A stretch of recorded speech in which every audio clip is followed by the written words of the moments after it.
bigyan shout out! Merry Christmas and Happy New Year!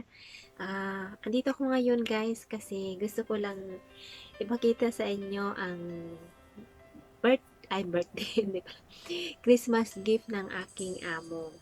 Ayan, so last gift po nila sa akin itong Christmas na to. Last din na Pasko na kasama nila ako kasi next year ay uuwi na ako sa Pilipinas. Ayun, so bye-bye na ako sa amo ko.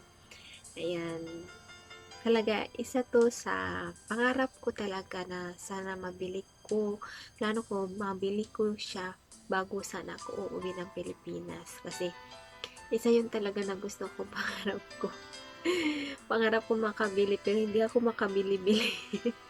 Kahit na 6 years ko na dito, plano ko palang magbili pag uwi ko sana kung kaya pa ng budget sana. Alanganin na sana pero buti na lang talaga yung amo ko. Siya laging tumutupad ng mga pangarap ko. Dati yung laptop, siya naman bumili. Diba pangarap ko din magka-laptop, yun, siya naman bumili. Tapos yung mga cellphone ko, siya rin bumibili. Ayan, so, nagpapasalamat ako sa amo ko at napakabait po talaga nila. Sobrang bait po nila sa akin. At, yun nga lang, uuwi na ako at magpupurgad na rin sila. So, sakto din yung pag-uwi ko. Ayun, so, ayun guys, ano kaya yung regalo ni amo ko? Andito siya, Binalot ko siya sa box para hindi makita agad kung ano yung laman nito. Ano kaya tong regalo sa akin ng amo ko tong Christmas na to. Kaya, ayun guys, pasalamat lang talaga ako. Kaya, yung ano lang nila, yung isang hiling lang ni amo ko na yung mga yung mga recipe ng maniluluto kong pagkain, i-transfer ko sa USB. So, medyo nabibisi-busy ako kasi inasikaso ko yung sa yung mga recipe nila, recipe ng mga pagkain nila, nilalagay ko doon kasi yung amo kong babae hindi siya nagluluto. Ang nagturo sa akin yung nanay niya pero wala na rin, namatay na siya. Last year lang namatay siya. Napakabait din nun si mama. Napakabait din niya. Nalagaan ko rin siya, may cancer kasi siya, kaya nawala din siya. Napalapit din ako sa kanya, mabait din siya. At alam nyo guys, bago siya nawala, binili niya pa ako sa nanay niya, sa anak niya, binili niya ako na lagaan daw ako, ganito, nung nasa hospital kami, bigyan daw niya ako ng, bigyan, sabi niya sa anak niya, bigyan niya daw ako ng, pera niya. So, may binigay naman siya guys, yun, yung pinagpagawa ko ng bahay namin yung ulo ng bahay namin. So, yun ay alaala ko kay mama. Plano ko sana yun na negosyo pag uwi ko, pero matagal-tagal pa kasi noon. Natatakot naman ako magtago ng pera na dalan. So, nalipad ko na lang. Ayun, napahaba na. Iba na napuntahan. Yun lang guys, napakabait kasi nila. Hindi ko naman inaasahan na may regalo sila sa akin na tuwing Christmas at saka tuwing birthday ko, nagbibigay sila sa akin. Kapag Ramadan nila, ganun. Minsan alahas, ganun. Pero ito yung pinaka talaga. Tsaka yung last year, yung sa birthday ko naman, yung laptop, regalo niya sa akin. Tapos ngayong Pasko naman ay ito. Yung ito. Kaya, guys, maswerte lang ako kasi nakatagpo ako ng amo na mabait. Alam nyo ba guys, nagaling din ako ng Dubai. Galing ako sa Dubai. Yung amo ko, sobrang kabaliktaran ng amo ko ngayon. Iba yung naranasan ko guys noon, nung nasa Dubai ako. Grabe ang payat ko guys. Pero ngayon naman sobrang taba-taba ko na, diba? Sobra talaga guys yung pagdaanan ko doon. Alam nyo yung hanggang 1 o'clock kami natutulog. Tapos kapag gising na yung alaga namin, kailangan na namin gumising. Tapos bawal pang cellphone dati. Ayaw niya kaming bigyan ng cellphone yung amo kong babae. Pero, buti na lang mabait yung tagaluto namin. Basta't krito na pinilhan niya kami.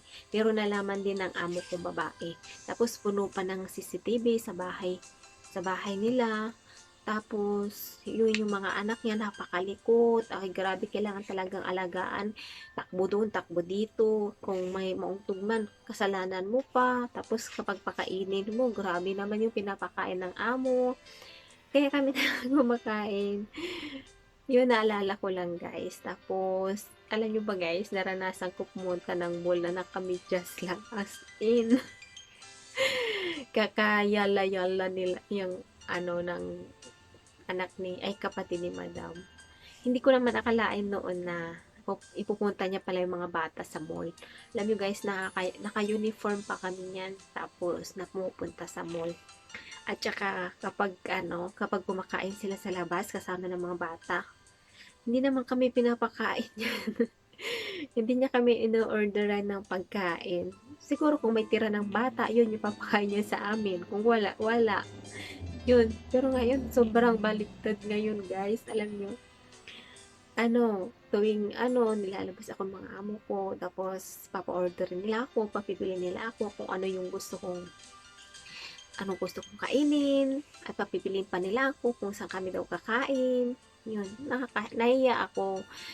Pero, ang bait talaga nila. Tapos, manood ng sine, kasama pa nila ako. Kaya, naalala ko lang din yung na-share ko lang din sa inyo yung dating amo ko sa Dubai. Kasi, talagang kabaliktaran. Ganun pala daw kapag yung unang abroad mo ay, ganun, iba yung mangking amo mo. Surtihan lang daw. Pero kapag pangalawang mo na, tapos ibang amo, ay, masiswerte mo na lang. Masiswerte mo din. At dasal lang sa Panginoon natin. Yun, dasal lang talaga ako noon. Hindi ko akalain na na bait pala nila. Dati, mahirap lang yung alaga kong si mama. Pero, nakasundo ko naman siya. Nung una lang, akala ko masungit siya, ganito, nahirapan ako noon. Pero nagtagal-tagal, lagi din kami nung lumalabas, nagpunta sa mga yun, gusto nilang lumabas kapag kasama ako. Ayun, namimiss ko talaga si mama. Ayun guys, napamahal na rin ako sa kanila. Mahirap din na iwanan ko sila, mahirap din kasi halos mag-aanim na taon na rin ako sa kanila. Kung hindi sila mabait, hindi ako bumalik noon. Diba? Umuwi ako na Pilipinas, nagpakasal, tapos bumalik ako dito. Binalikan ko kasi si mama. Sabi niya kasi, balikan ko daw siya. Hanggat nabubuhay daw siya. Ngayon wala na siya. So, kailangan ko na rin umuwi kasi gusto ko na rin magkaanak. Yun naman yung ko. Gusto ko nang magkaanak. Ayun. Napahaba na. Ayun lang guys, na-share ko lang. So, ito na, ipapakita na natin yung Christmas gift ng amo ko. Ayan guys, napapaiyak talaga ako. Napapaiyak na ako. Kasi, maswerte ako.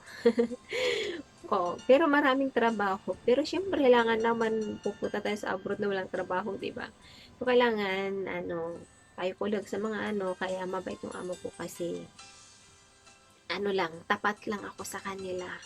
Yun, kahit naiiwan na nila ako kapag pupunta sila sa ibang bansa, naiiwan ako dito. Yun, may tiwala na sila sa akin kasi sa 6 na taon ko dito, may man dyan nakalat-kalat na pera, hindi ko yan ginagalaw, kinukuha, ganun lang na. At maging tapat tayo at masipag. Gawin natin yung trabaho natin. At lagi lang tayong smile. Ayun na guys, ito na ipapakita ko sa inyo. Ito na talaga yung regalo ni amo guys. So, ito na. Hulaan nyo guys. Ano kaya to? Sige nga, hulaan nyo guys. Kung mahulaan nyo to, magaling. Kung mahulaan nyo to, kayo na rin kayo na rin sa susunod, magkakaganito kayo. Hindi lang, guys, hindi ko po ito niyayabang kuhan. Gusto ko lang pong ipakita sa inyo yung kung ano yung binigay ng amo ko. Gusto ko lang i-share. Kasi napaka-swerte ko talaga. Alam ko may mga swerte din dyan. Gusto ko lang i-share, guys. Kaya ito na.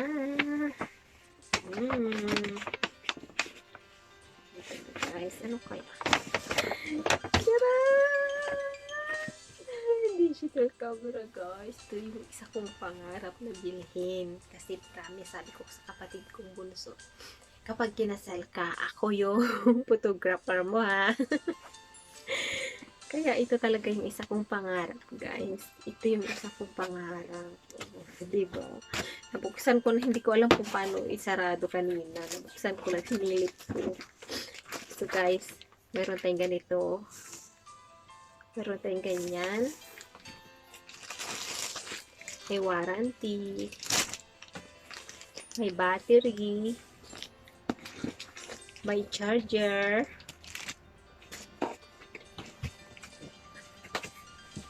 Tapos, ito yung ano ng charger. Tapos, ito yung ano niya. Lens niya. O, dito guys. Nakalibre na naman ako, guys. So, hindi na ako problema. Nabili na sa akong pangarap. Ito na. Charan! Charan! Ito na, guys. Ito na, guys. Paano ba humawak nito? Baka mamaya mahulog ko, guys. Ito na siya, oh.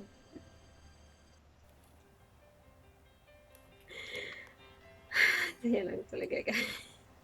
Naiyak ah.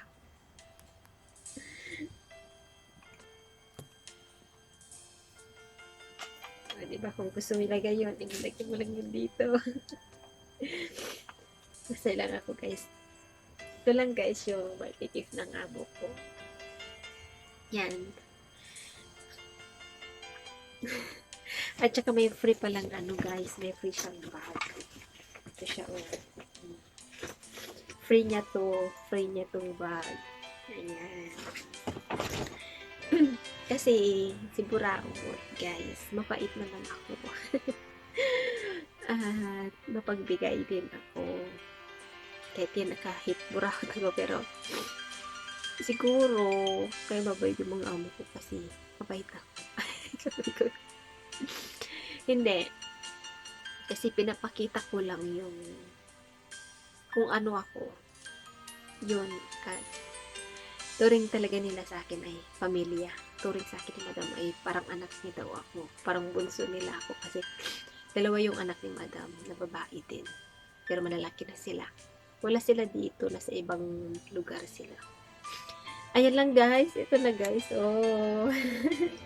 Gagawin ko ng part 2 kung paano mag-ano nito. Mag-picture-picture. Oh, diba? Thank you, guys. Maraming salamat. Salamat sa pakikinig sa aking drama. Guys, hindi ko po ito niyayabang. Gusto ko lang pong ipakita o i-share po sa inyo birthday gift ng amo ko. Masaya lang ako, guys. Yan. Kaya, sa mga bago lang dyan, sa mga bago lang dyan na OFW, sa simula siguro, mga amo nyo, masungit sila. Kunin nyo lang yung loob nila. Kunin nyo lang yung loob nila.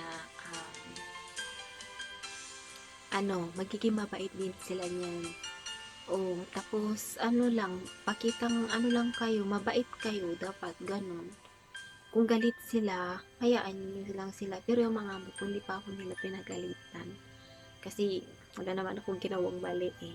Hindi pa nila ako pinagalitan. Yun lang, guys. Thank you for watching and sana salamat sa inyong lahat. Thank you, guys. Ayan. Si Buraot ay may camera na. Diba? Thank you, guys, and Merry Christmas and Happy New Year. Bye-bye.